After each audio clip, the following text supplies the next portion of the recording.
What does it mean to do shamanic work? There are a lot of myths and errors about shamanism, like hocus pocus. Yeah, you might not believe in those like miraculous things happening in other dimensions, and all is a kind of okay, strange and weird. Shamanic work is actually conscious work with your consciousness. So you know from those psychological pictures that just the peak of the ice mountain is conscious. You're just conscious about a little percentage of your whole consciousness, and most processes, emotions are subconscious. So to heal and to grow and to develop needs to dig in your subconsciousness and release emotions, to process, to clear yourself, to let go. It's about exploring yourself, your own universe. When you go to a shaman and the shaman tells you, okay, look, you are possessed by a demon, for example, or you lost a piece of your soul, but no problem, I can get it back for you. Yeah, don't worry.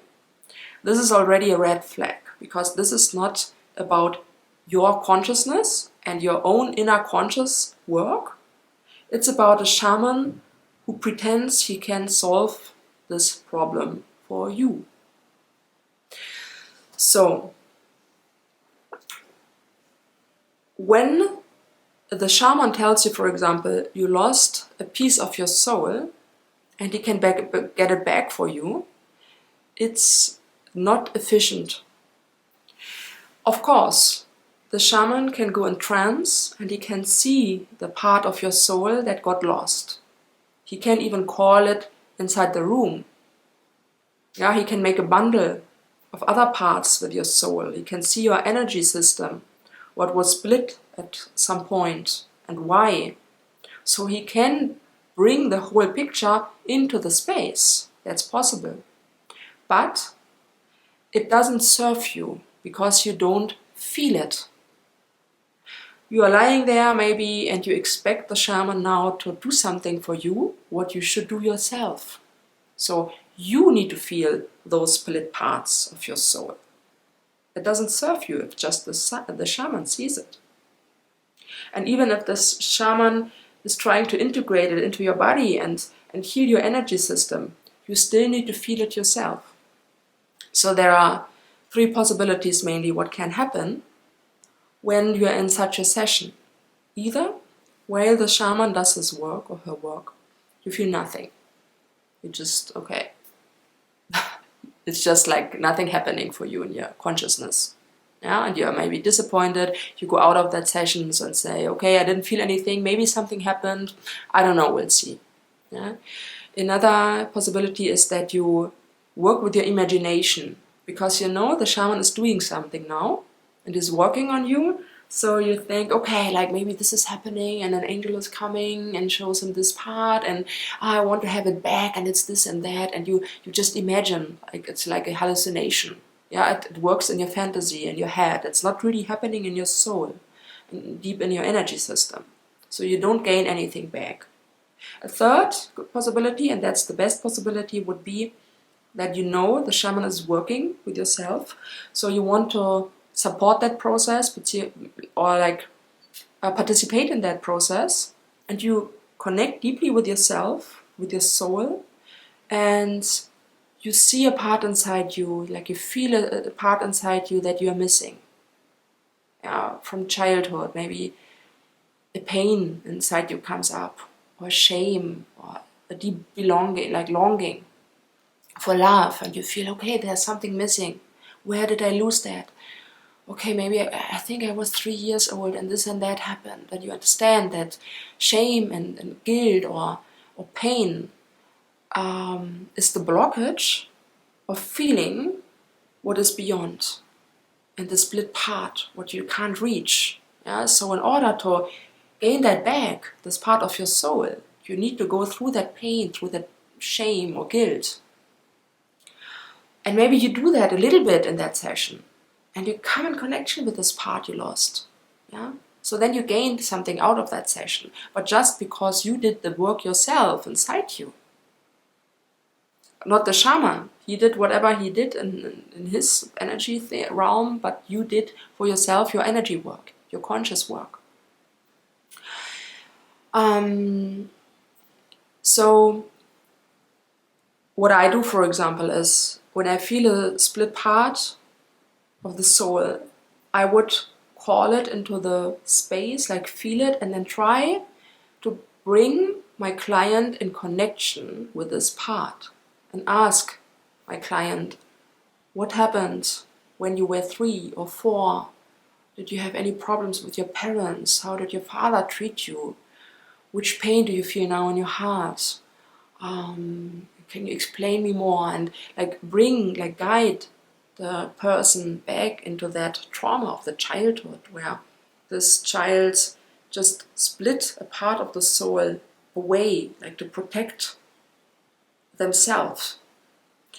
And this is what a shaman normally would do as consciousness work, with consciousness, yeah, to bring the client back into their own consciousness, to do the process themselves and to see, to feel, to really grow and to really expand their own consciousness.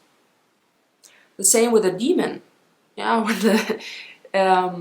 the demon, first of all, doesn't exist unless the person sees it themselves. So if the shaman tells you there's a demon or like an inner energy, it doesn't help you in any way. Yeah? You need to feel it yourself. And don't be afraid. Yeah? Like, first of all, you would be afraid, oh yeah, like he or she said there's a demon and now you're like panicking. Yeah? That's for nothing. First of all, almost everybody has a demon, or like either if it's an inner demon or from outside. It doesn't really matter in order to resolve that. You need to see it and to be ready to face that energy inside you and take responsibility. Either it's yours or not. That's very important that you see it. And first of all, also don't judge about you or that energy. Yeah? Stay calm. Just to acknowledge, okay, there is something, but I don't want to be unconscious and let it work through me unconsciously and be blind myself. It's about seeing it, observing it, and master it. And then to change it. And first of all, to see where it docks on inside you. There must be a wound, a pain, where that energy hooks on. It's a hook inside you.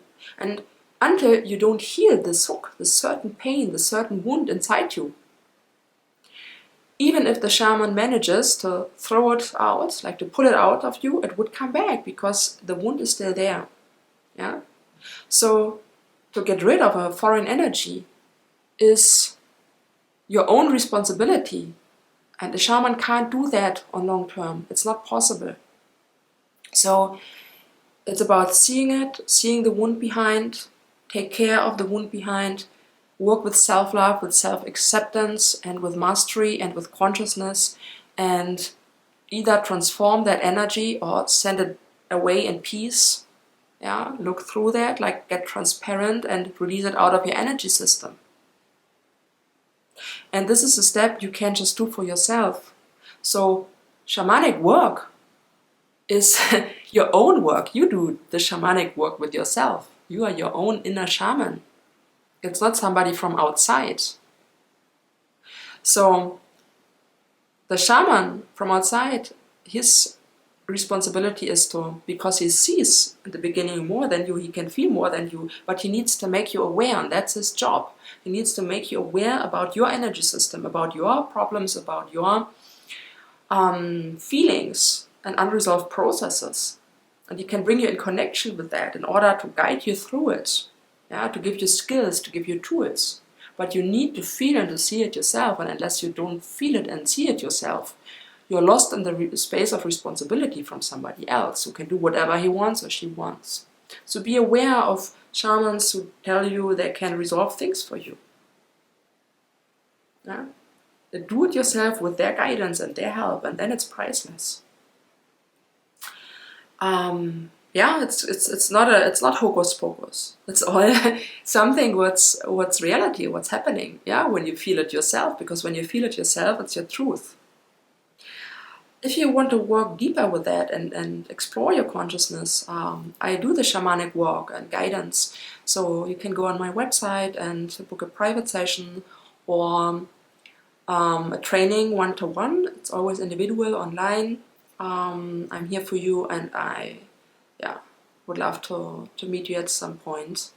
Wish you blessings, healings, and much love.